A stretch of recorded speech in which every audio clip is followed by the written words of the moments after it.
안녕하세요, 여러분. 방학 잘 보냈나요?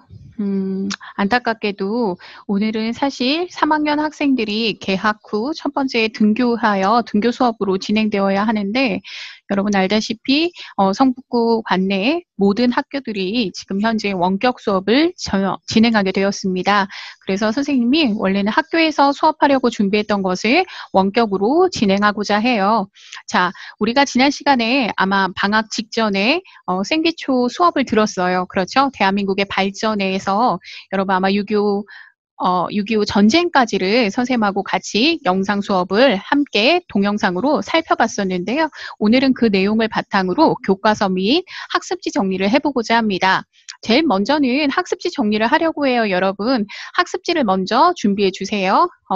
방학 전에 선생님이 나눠주었던 대한민국의 발전 학습지를 준비하시면 됩니다. 자, 학습지와 볼펜, 그리고 형광펜, 그리고 정리할 수 있는 필기 도구를 준비한 뒤에 선생님과 함께 대한민국의 발전 프린트물 9페이지예요. 9페이지를 함께 정리해 보도록 하겠습니다. 자, 1910년 우리는 한일 병합 조약에 의하여 일본의 식민지로 전락하게 됩니다. 36년에 일본의 실제 지배를 받게 되었고요. 1945년 우리는 드디어 광복을 맞이하게 됩니다. 우리는 그것을 8.15 광복이라고 하지요. 1945년 8월 15일 광복을 맞이하게 되는데요. 이 8.15 광복은 우리 스스로만의 노력도 있었지만 우리 스스로만의 노력이 아니라 연합국의 도움도 필요했다라고 합니다. 그래서 2차 세계대전에서 연합국이 승리하였고 그리고 끝까지 36년간 우리 민족의 끈질긴 투쟁의 결과 광복을 맞이하게 되는데요. 광복을 하면 이제는 새로운 국가를 수립해야겠죠. 이런 새로운 국가 수립은요, 사실은 이전에도 있었습니다. 광복 전부터 우리는 새로운 국가를 건설하기 위한 노력을 했었는데요. 국외에는 두 개의 단체가 있었습니다. 여러분 프린트물에 써 있는 첫 번째 대한민국 임시정부, 당시엔 충칭이라는 곳으로 옮겨가서요. 1941년 충칭에서 김구 주석을 중심으로 대한민국 건국 강령을 제정하는 등 건국을 위한 준비를 하게 되죠. 국외에는 또 하나의 단체가 있었습니다. 맞아요. 조선 독립동맹이라고 하죠. 엔안이라는 지역에서 당시 사회주의, 공산주의자들을 중심으로 하여 민주공화국을 세우고자 하는 국가 수립을 위한 이러한 노력을 하기도 하였습니다. 국내에도 있었어요. 국내에 있었던 단체의 이름이 뭐냐라고 하면 조선 건국동맹이라고 합니다. 이 조선 건국 동맹이 광복 후에는 이름을 바꾸게 돼요. 어떻게 바꾸느냐라고 하면 빈칸에 쓸 단어겠죠. 조선 건국 준비위원회라는 이름으로 바뀌게 됩니다. 이 조선 건국 동맹을 이끌었던 사람 바로 여운형 선생이고요. 이 여운형 선생이 광복 후 조선 건국 준비위원회를 조직함으로 인해서 새로운 국가를 건설하기 위한 노력을 하게 됩니다. 이 무렵에는요, 대한민국에는 다양한 사상이 있었고 다양한 민족운동가들이 있었기 때문에 각종 정당 그리고 정치단체가 조직되게 되는데 예를 들어 민족주의 세력이었던 송진우 선생을 중심으로 정당이 만들어지기도 하고요. 사회주의 세력이었던 박헌영 선생 그리고 미국에서 귀국한 이승만 그리고 충칭에서 귀국하는 김구를 중심으로 정치 세력이 조직화되기 시작합니다. 하지만 아까도 말했지만 8.15 광복은 우리만의 힘으로 이루어진 광복이 아니었습니다. 바로 연합국의 도움이 필요했었는데요. 이때 연합국의 주축이 있었죠. 두 개의 축이 있었습니다. 첫 번째 미국 그리고 두 번째는 맞아요. 소련이었어요. 그런데 이때 미국과 소련은 이념이 달랐거든요. 사회주의와 민주주의. 그래서 이 미국과 소련군이 한반도에 주둔을 하게 됩니다. 바로 38도라는 38도선을 경계로 하여 북쪽에는 소련군이 남쪽에는 미군이 들어오는 남북한 분할 점령을 하죠. 이때 38도선을 긋고 북쪽에 소련군, 남쪽에 미군이 들어온 이유는 밑에 나와 있죠. 맞아요.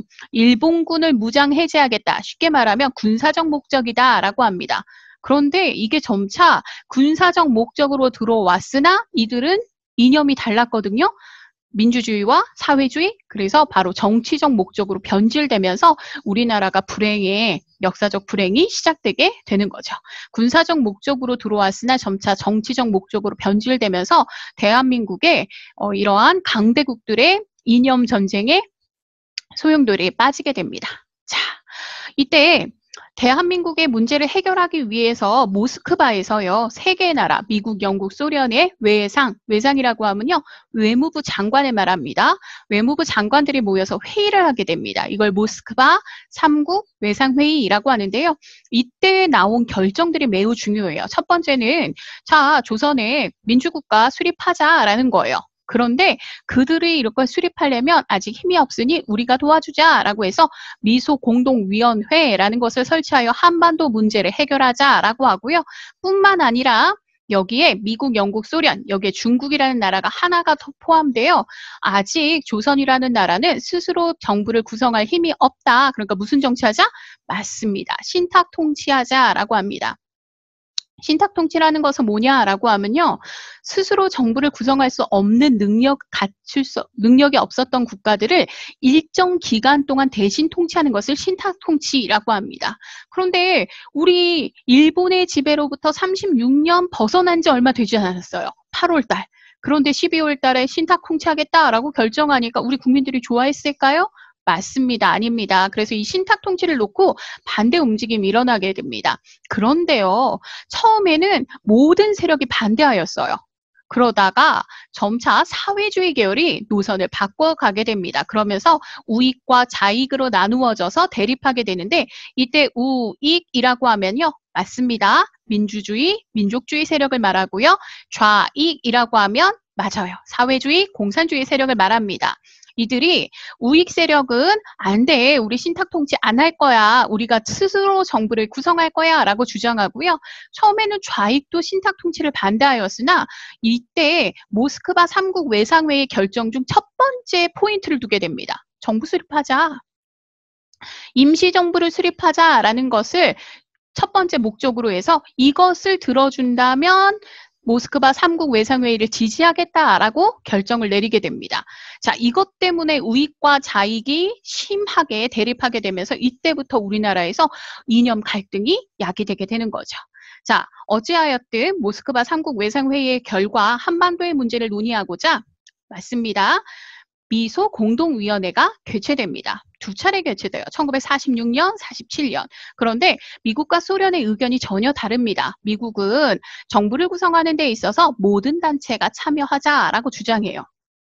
이때 모든 단체란 신탁 통치를 반대하거나 또는 찬성하거나 모든 단체가 참여하자. 반면에 소련은 아니다. 신탁 통치의 즉 모스크바 3국 외상회의의 결정에 지지하는 단체. 즉 누구입니까? 맞습니다. 사회주의, 공산주의 세력만 참여시키자라고 의견을 내놓게 되고요. 이 두 의견이 하나로 일치되지 못해요. 근데 아까 말했다시피 신탁 통치 때문에 우리나라가 좌익과 우익으로 나누어 대립하고 있었다라고 했죠. 이때 너무 이념의 갈등이 심하니까 좌우 합작 운동이 일어나게 됩니다. 여운형과 김규식 선생을 중심으로 일어났으나 불행히도 이 좌우 합작 운동은요. 네, 결렬되고 말아요. 성공하지 못했다라는 거죠. 자, 어쨌든 미소 공동위원회에서 두 차례 회의를 열었는데 이 회의에서 결정이 나지 않습니다. 그래서 미국이 이 문제를 어떻게 했느냐.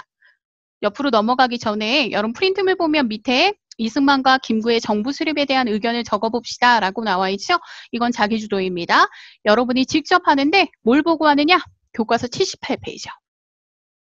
78페이지 상단부를 보시면요. 이승만의 발언과 김구의 발언이 나와 있어요. 이때 정부 수립에 대한 두 사람의 의견이 전혀 다르거든요. 여러분이 각각 정리하여 스스로 적어보세요. 자, 다음은 오른쪽 페이지로 넘어가겠습니다. 자, 미소 공동위원회에서 회의가 두 차례 결렬돼 버렸어요. 결렬이라는 것은 합의점을 찾지 못했다라는 겁니다. 이에 미국은 이 한국의 문제를 UN 당시 2차 세계대전 직후 전 세계의 문제를 해결하기 위한 국제기구를 하나 만들었습니다. 이게 바로 UN인데요. UN에 상정하게 되고요. UN에서 이렇게 결정해요. 야, 너네 뭐 해라? 총선거 해라. 라고 합니다. 총선거란 여러분 알아두세요. 대통령을 선출하는 것이 아니라 국회의원을 선출하는 겁니다. 그래서 총선거 해라. 그런데 인구 비례하게 해. 라고 해요. 인구의 비례. 예를 들면 10명의 대표 1명. 그러면 인구가 많은 쪽에서 대표가 어떨까요? 맞아요. 많이 나와요. 이게 불리했어요. 누구에게? 북쪽이에요.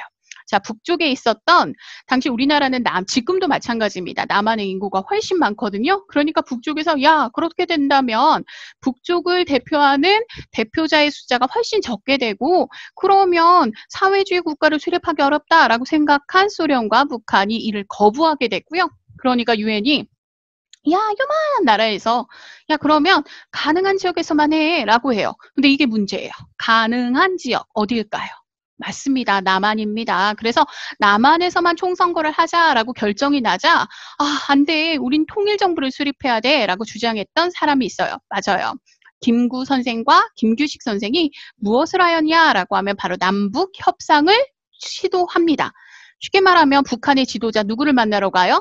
맞아요. 김일성을 만나러 가요. 그래서 야, 우리 통일정부 수립하자라고 의견을 제시하고자 하였으나 성공한다, 실패한다. 맞습니다. 실패합니다. 그러면서 남한에서 단독 정부가 구성될 위기에 놓였어요.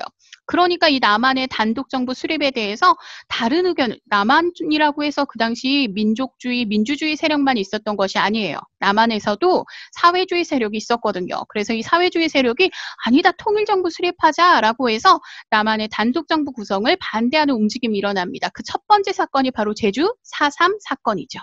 제주 4.3 사건과 두 번째가 여수 순천 19 사건이라고 합니다. 이걸 줄여서 우리가 여순 사건이라고도 해요.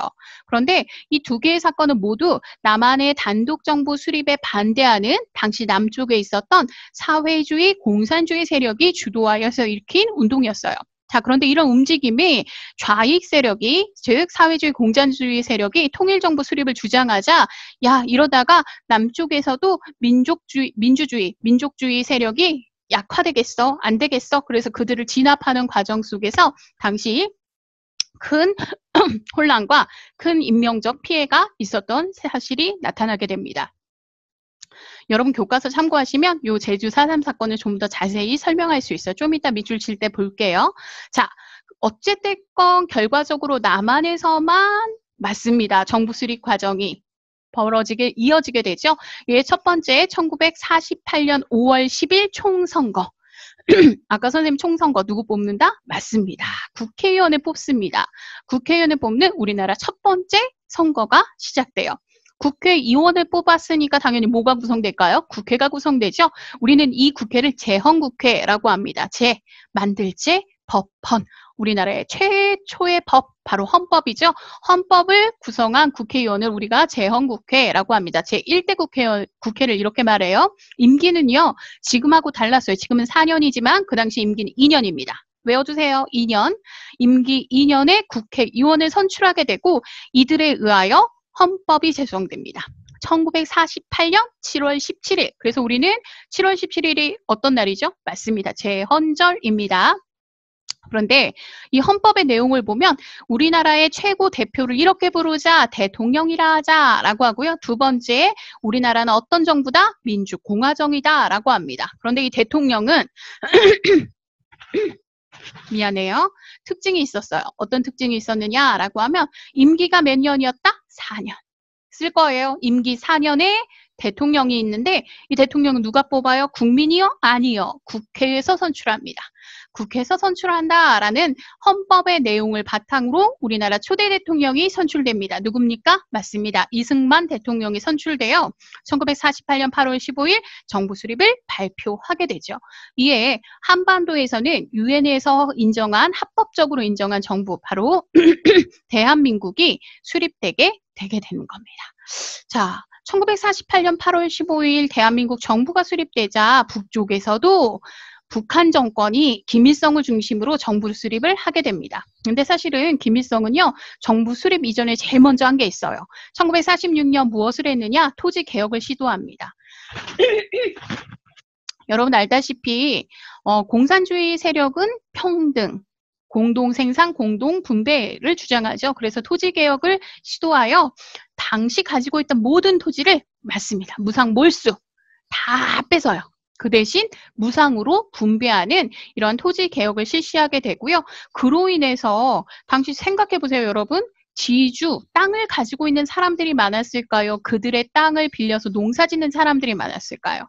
맞습니다. 농민들이 훨씬 많죠. 그러니까 농민들의 전폭적인 지지를 받았던 김일성을 중심으로 1948년 9월 19일 우리나라가 수립된 한 달 뒤에 조선민주주의인민공화국이라고 하는 북한 정권이 수립됨으로 인해서 남북 간에 각각 독립된 정부가 구성되게 됩니다.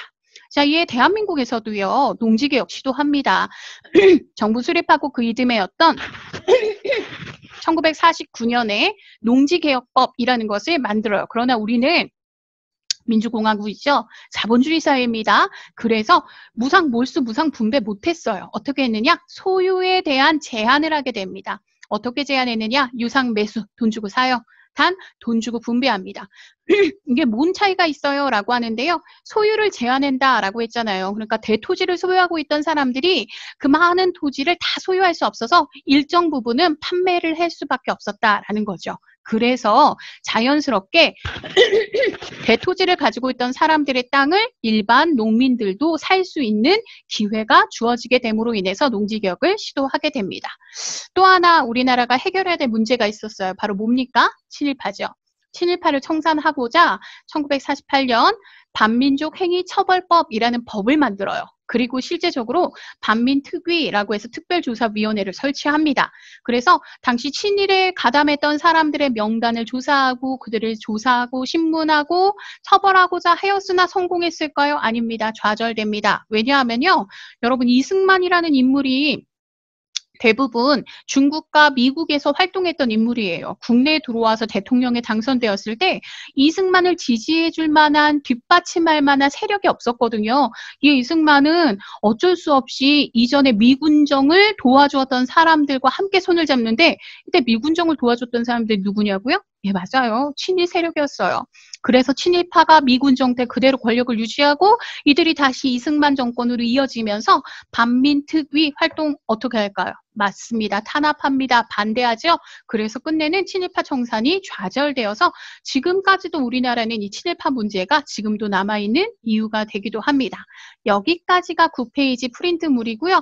지금부터는 여러분 교과서 80페이지까지 네, 74부터 80페이지까지 선생님하고 밑줄을 한번 그어보도록 할게요. 교과서 준비해 주시고요. 그 다음에 볼펜 준비해 주시고요. 자, 준비해 주세요. 지금부터.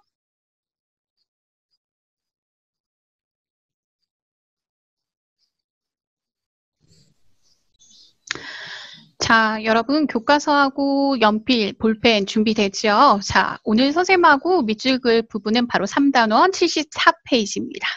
자, 74페이지 보면 단원명이 달라졌죠? 바로 3단원입니다. 3단원 보시면 대한민국의 발전이라고 되어 있어요. 그렇죠? 지금부터 대한민국의 발전 과정을 살펴볼 건데요. 3단원에선 주로 대한민국의 정치적 발전, 민주주의의 발전이죠. 그리고 경제적 변화를 중심으로 한번 살펴보도록 하겠습니다. 한 장만 살짝 넘겨줄까요? 네, 한 장 살짝 넘겨주시면 대한민국 정부의 수립 나오죠? 지금부터 볼펜 들고요. 선생님하고 함께 살펴보도록 하겠습니다. 자, 아까 우리가 1948년 8월 15일 뭘 맞이한다라고 했죠? 광복을 맞이합니다. 자, 광복을 맞이하게 되는데요. 바로 1945년 8월 15일 광복을 맞이하게 됩니다. 이 광복은 우리만의 힘이 아니었죠. 연합국의 승리 더하기 끊임없는 투쟁의 결과로 바로 광복을 맞이하게 됩니다. 광복 후에요. 아까 독립을, 그러니까 정부 수립을 위한 기관이 만들어진다라고 했죠. 누구를 중심으로요? 예, 맞아요. 여운형 선생이 중심이 되어서 조선건국준비위원회를 결성하게 되고요. 뿐만 아니라 다양한 정치 세력이 형성되게 됩니다. 예를 들어서 어떤 사람들이 있었냐라고 하면 송진우를 중심으로 민족주의 진영, 박헌영을 중심으로 사회주의 세력이 함께 정당을 조직하고 정치적 세력을 만들기 시작하고요. 그리고 북쪽 미국에서 누가 들어오죠? 맞습니다. 이승만. 미국에서 이승만, 그리고 중국에서는 누가? 김구가 귀국하여 정치 활동을 시작하게 됩니다. 그런데 이 무렵 대한민국에 변화가 나타나죠. 어떤 변화가 있었느냐라고 하면 우리의 정부 수립이 우리의 뜻대로 되지 않아요. 누구의 뜻? 강대국의 뜻이었던 바로 미국과 소련군이 일본군 무장을 해제하겠다라고 해서 이것 이유로 하여 38도선 이북과 이남을 각각 분할 점령하게 됩니다. 그래서 남쪽은 미군이, 북쪽은 소련군이 들어오면서 우리나라가 이때부터 남북이 어떻게 되게 됩니까? 나누어지게 되는 거죠. 자, 옆에 페이지를 넘어가시면요. 한반도에 이런 문제를 논의하기 위해서 매번 정상들이 다 모일 수 없으니까 어떻게 하자라고 했냐면요. 대표를 구성하자라고 합니다. 그래서 모스크바 3국 외상회의라는 게 열려요. 1945년 12월에 열리게 됩니다.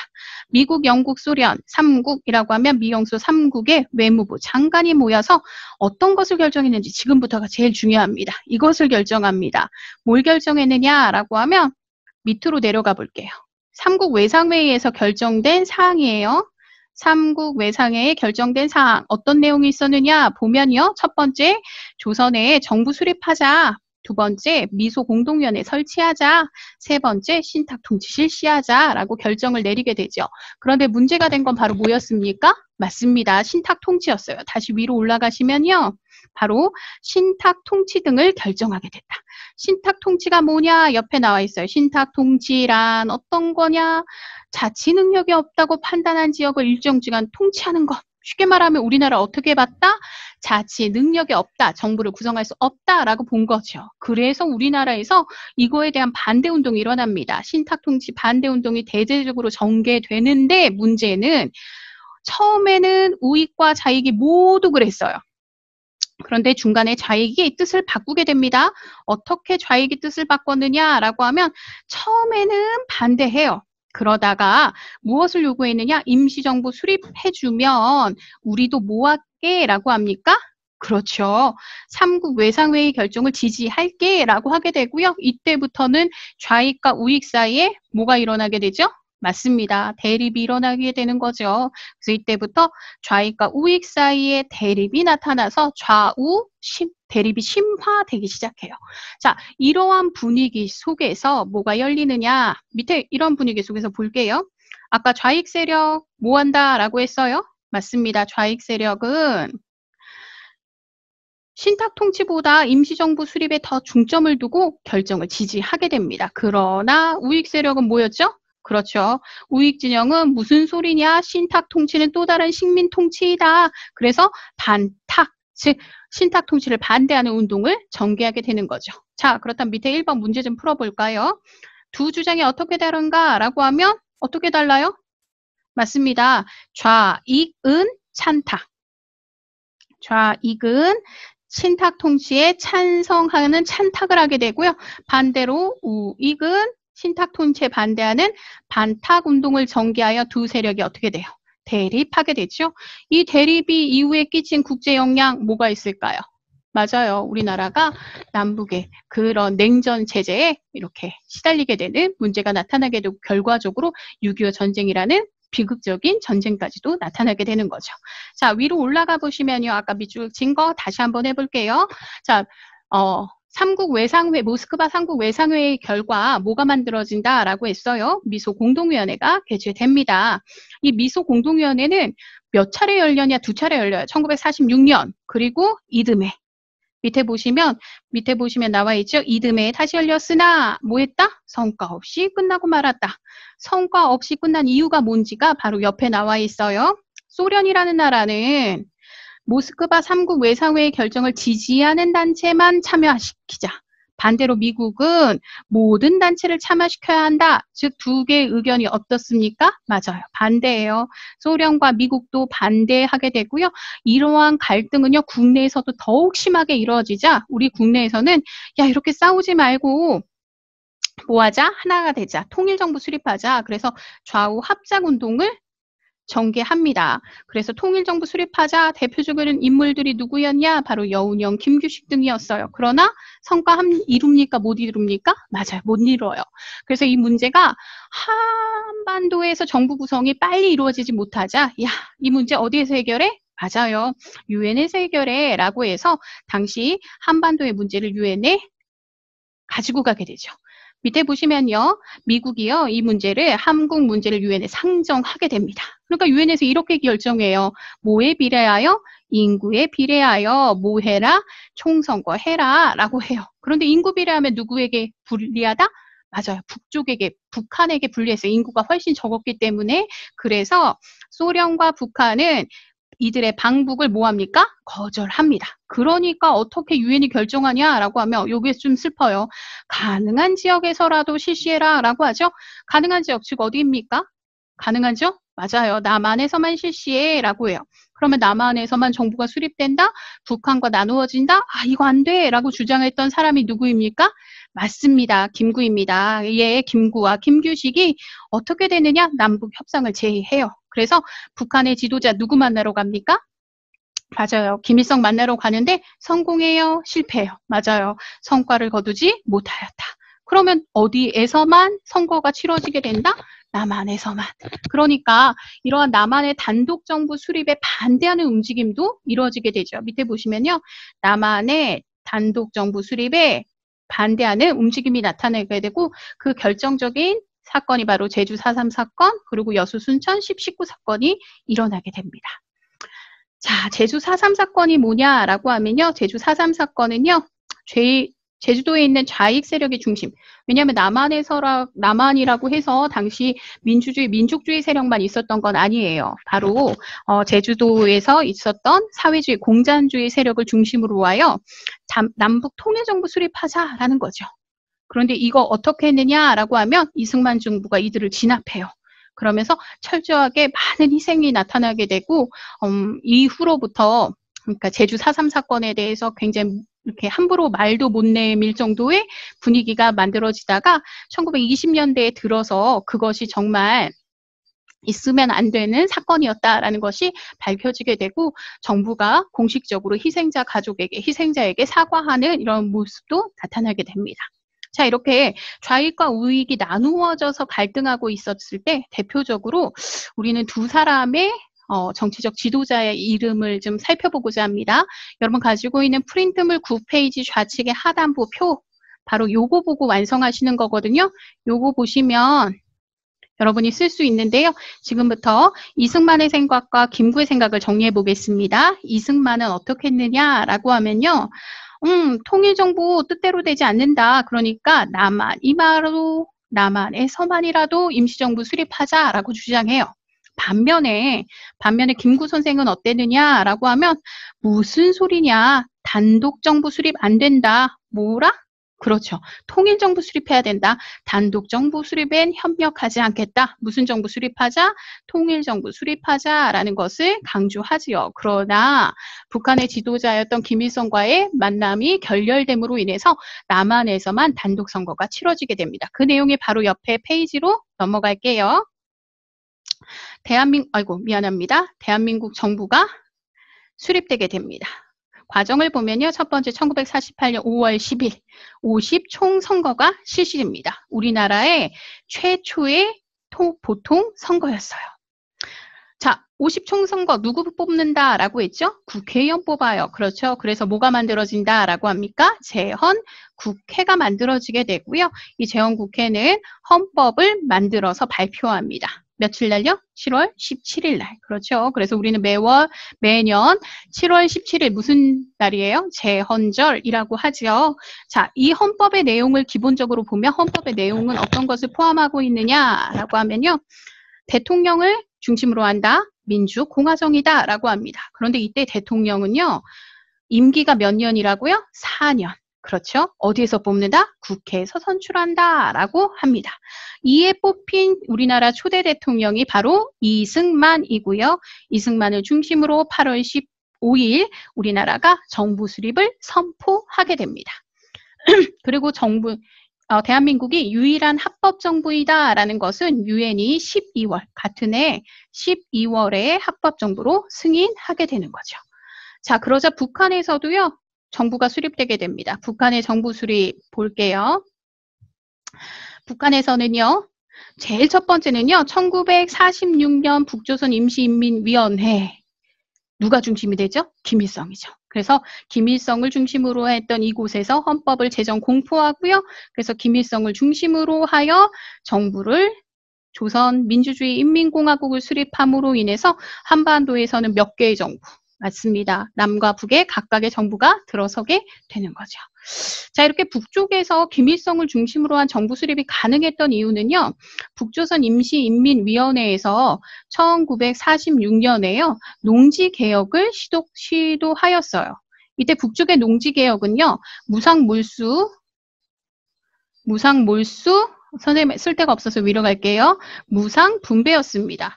바로 사회주의 기본 이념을 가지고 있는 거죠. 자, 이것에 의하여 당시 땅을 많이 가지고 있었던 지주의 숫자보다 그 땅을 빌려서 농사 짓는 농민의 숫자가 많았기 때문에 농민들이 적극적으로 김일성을 지지하여 정부가 수립되게 된 겁니다. 이에 남한에서도요, 농지개혁이 시작되게 됩니다.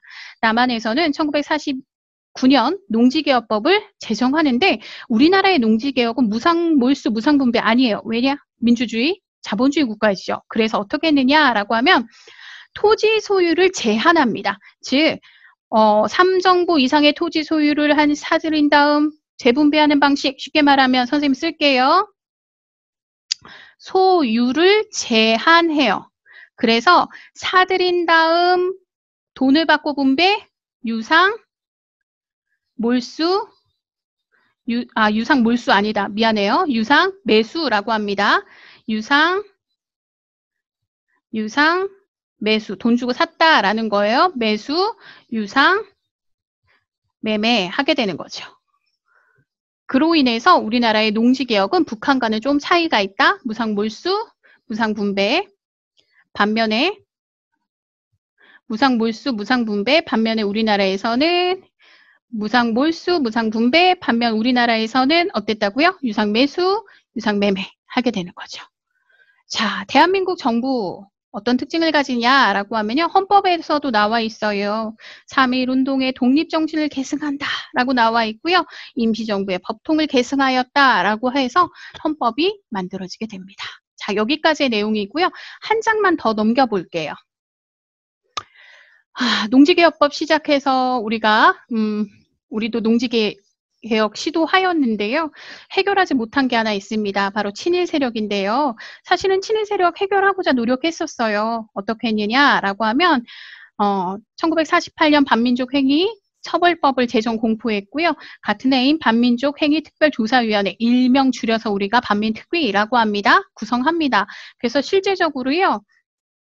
조사해요. 특별재판서도 만들었고요. 피의자도 선정했고요. 그리고 200여 명도 기소했고요. 그 다음에 실형도 선고됩니다. 그러나 완전하게 해결하지 못해요. 이게 슬픈 일인데요.